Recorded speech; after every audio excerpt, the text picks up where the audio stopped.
लिपि पोती अंगना के कल तैयारी ओहे मैया रानी चढ़ी शेरावा सवारी ओहे मैया रानी चढ़ी शेरावा सवारी लिपि पोती अंगना के कल तैयारी ओहे मैया रानी चढ़ी शेरावा सवारी लाले चटकार एगो चुनरी मंगाई देता हो ना ए राजा हो निमिये पर झूलुआ लगाई देता हो ना ए राजा हो मैया ला झूलुआ लगाई देता हो ना। प्रेम से बोलो पटना वाली पटन देवी की।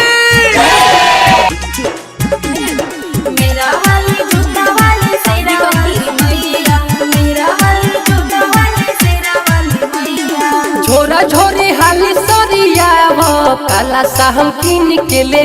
आई गौवा से अमावा के पलवा लगले हम भेजावाई ओ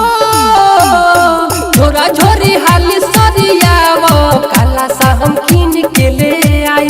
गौवा के अमावा के पलवा लगले हम भेजावाई लाले चटकार एगो चुनरी मंगाई देता हो ना ए राजा हो निमिये पर झूलुआ लगाई देता हो ना